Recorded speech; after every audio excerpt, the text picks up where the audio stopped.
ദൈവത്തിൻ്റെ വിലയേറിയ നാമം എന്നും എന്നേക്കും വാഴ്ത്തപ്പെടുമാറാകട്ടെ. വീണ്ടും വരുന്നവനായ കർത്താവായ യേശു ക്രിസ്തുവിൻ്റെ നിസ്തുല്യ നാമത്തിലുള്ളതായ സ്നേഹവന്ദനം അറിയിക്കുകയാണ്.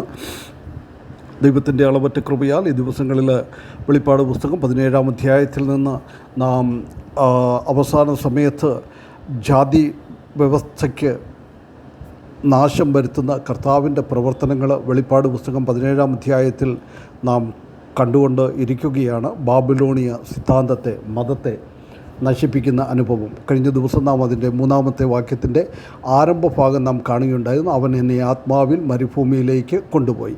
അതിൽ നിന്ന് ചില കാര്യങ്ങൾ നാം ചിന്തിക്കുകയുണ്ടായിരുന്നു. ഇന്ന് നമുക്ക് മുന്നോട്ടുള്ളതായ കാര്യങ്ങൾ നമുക്ക് നോക്കാം. അപ്പോൾ 7 തലയും 10 കൊമ്പുമുള്ളതായി ദൂഷണനാമങ്ങൾ നിറഞ്ഞ് കടും ചുവപ്പുള്ള ഒരു മൃഗത്തിന്മേൽ ഒരു സ്ത്രീ ഇരിക്കുന്നത് കണ്ടു. അതാണ് രണ്ടാമത് അവിടെ വിശദീകരിക്കുന്നത്. ആത്മവിവശതയിലായ യോഹന്നാൻ മരുഭൂമിയിൽ കണ്ടത് 7 തലയും 10 കൊമ്പുമുള്ള ഈ ദൂഷണനാമങ്ങൾ നിറഞ്ഞ് കടുംചുവപ്പുള്ള ഒരു മൃഗത്തിന്മേൽ ഒരു സ്ത്രീ ഇരിക്കുന്ന കാഴ്ചയാണ്. ഇതേ സ്ത്രീ തന്നെയാണ് പെരുവെള്ളത്തിന്മീതെ ഇരിക്കുന്നതായി കാണപ്പെട്ട മഹാവേശ്യ 1-ാം വാക്യത്തിൽ നാം കണ്ടത്. ഇവിടെ കാണപ്പെടുന്ന ഘോര മൃഗത്തെക്കുറിച്ചുള്ള വിവരണം ദാനിയേൽ പ്രവചനം 7-ാം അധ്യായത്തിൽ കാണുന്നു.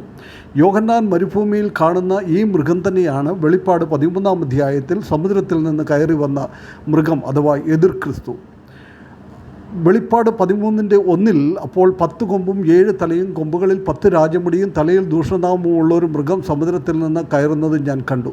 മൃഗത്തിൻ്റെ ഇവിടെ ചില പ്രത്യേകതകൾ നമുക്ക് കാണുവാനായിട്ട് സാധിക്കും.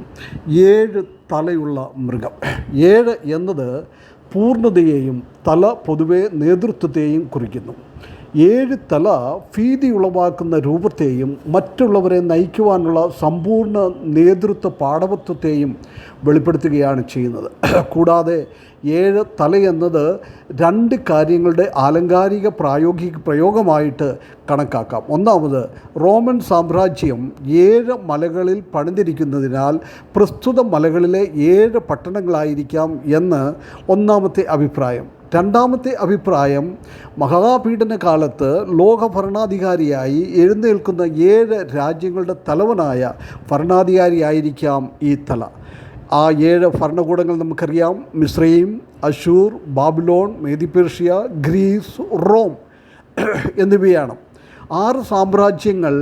7-ാമത്തേത് പുനരുദ്ധരിക്കുന്ന റോം സാമ്രാജ്യം, റീകൺസ്റ്റിറ്റ്യൂട്ടഡ് റോം, അല്ലെങ്കിൽ ആൻറ്റിക്രൈസ്റ്റ് ഫ്യൂച്ചർ കിങ്ഡം, എതിർ ക്രിസ്തുവിൻ്റെ വരുവാൻ പോകുന്ന രാജ്യത്വം.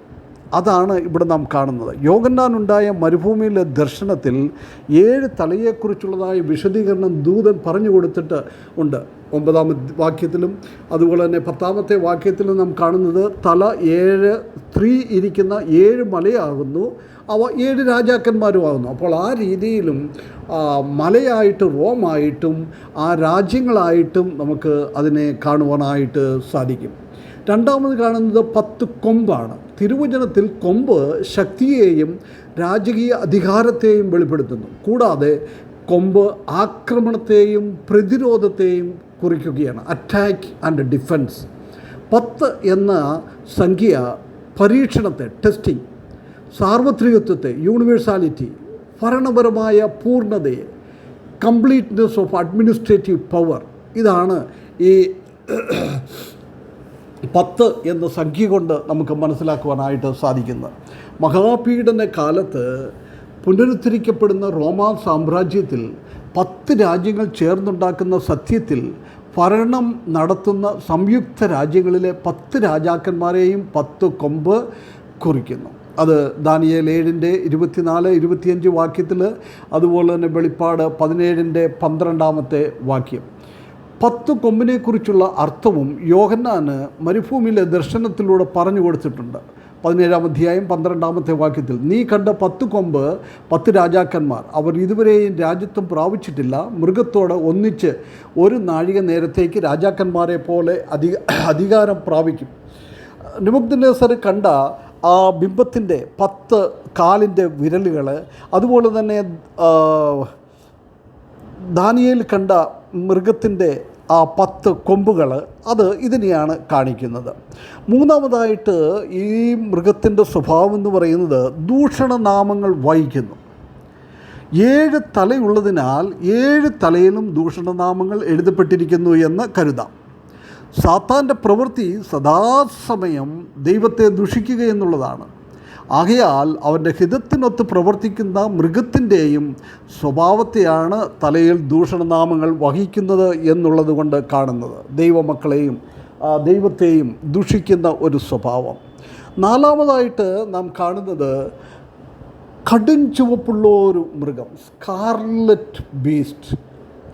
സ്ത്രീ ഇരിക്കുന്ന മൃഗത്തിൻ്റെ നിറം കടും ചുവപ്പായി കാണപ്പെട്ടു എന്ന് യോഹന്നാൻ സാക്ഷ്യപ്പെടുത്തുന്നു. വെളിപ്പാട് 13 സമുദ്രത്തിൽ നിന്ന് കയറി വന്ന 1-മത്തെ മൃഗത്തിൻ്റെ നിറത്തിന് ഏതെങ്കിലും പ്രത്യേക പറഞ്ഞിട്ടുള്ളതായിട്ട് നമുക്ക് കാണുവാനായിട്ട് സാധിക്കുകയില്ല. എന്നാൽ അതേ മൃഗത്തിൻ്റെ നിറം ഇവിടെ കടും ചുവപ്പായി വിശേഷിപ്പിക്കുന്നു. കടും ചുവപ്പ് നിറം അതിൻ്റെ രക്തദാഹത്തെയും ക്രൂരതയെയും ഭീകരരൂപത്തെയും കുറിക്കുന്നു. ആ കളറ് കാണുമ്പോൾ നമുക്ക് അതിൻ്റെ ആ വലിയ സ്വഭാവം, അവൻ്റെ ആ ക്രൂരത, അവൻ്റെ രക്തദാഹം, അവൻ്റെ ആ സ്വഭാവം ആണ് അത് കാണിക്കുന്നത്. മഹാപീഡന കാലത്ത് മൃഗത്തിൻ്റെ മുദ്രയേൽക്കാൻ വിസമ്മതിച്ച അനേക വിശുദ്ധന്മാരുടെ രക്തം കുടിച്ച അഥവാ രക്തം ചിന്തിച്ച അവസ്ഥയെയും കടുംചുവപ്പ് വെളിപ്പെടുത്തുന്നു.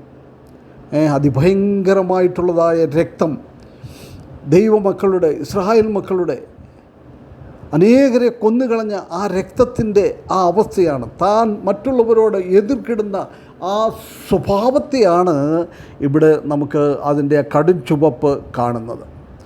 സൂര്യനെ അണിഞ്ഞ സ്ത്രീയായ ഇസ്രായേലിനെ നശിപ്പിക്കുവാൻ വന്ന മഹാസർപ്പമായ സാത്താൻ്റേത് തീ നിറമായിരുന്നു എന്ന് വെളിപ്പാട് 12:3 നമുക്ക് കാണുവാനായിട്ട് സാധിക്കും. സാത്താന്യ തൃത്വത്തിൽ 2-മനായ എതിർക്രിസ്തുവാകുന്ന മൃഗത്തിൻ്റെ നിറം കടും ചുവപ്പാണ്. തീ നിറവും കടും ചുവപ്പും സാത്താന്യ ശക്തികളുടെയും അന്ധകാര ശക്തികളുടെയും പ്രതീകമാകുന്നു. അപ്പോൾ സാത്താന്യ ശക്തിയെയാണ് കാണിക്കുന്നത്, സാത്താൻ്റെ സ്വഭാവത്തെയാണ് കാണിക്കുന്നത്. അപ്പോൾ ആ മൃഗത്തിൻ്റെ 4 വിശേഷതകളാണ്: 7 തലയുള്ളതായ മൃഗം, അതുപോലെ തന്നെ 10 കൊമ്പുള്ളതായ മൃഗം, ദൂഷണനാമങ്ങൾ വഹിക്കുന്ന മൃഗം, കടും ചുവപ്പുള്ള ഒരു മൃഗം. ഇത് എതിർക്രിസ്തുവിനെ ആണ് കാണിക്കുന്നത്. എതിർക്രിസ്തുവിൻ്റെ ചിത്രമാണ് ഇവിടെ നാം കാണുന്നത്. അപ്പോൾ ഈ യഥാർത്ഥമായിരിക്കുന്ന സഭയല്ലാത്ത തെറ്റായ സഭകളുടെ നേതൃത്വം വഹിക്കുന്നത് ഈ എതിർക്രിസ്തു തന്നെ ആണ്. അവൻ്റെ നാശം, അവൻ്റെ സഭകളുടെ, അവൻ്റെ ആൾക്കാരുടെ, അവൻ്റെ ആ കൂട്ടത്തിൻ്റെ ആ വലിയ നാശമാണ് ഈ 17-ാമത്തെ അധ്യായത്തിൽ നമുക്ക് കാണുവാനായിട്ട് സാധിക്കുന്നത്. ബാക്കിയുള്ളതായ കാര്യങ്ങൾ അടുത്ത ദിവസം നമുക്ക് ചിന്തിക്കാം. അവൻ്റെ വിലയേറിയ നാമം എന്നും എന്നേക്കും വാഴ്ത്തപ്പെടുമാറാകട്ടെ.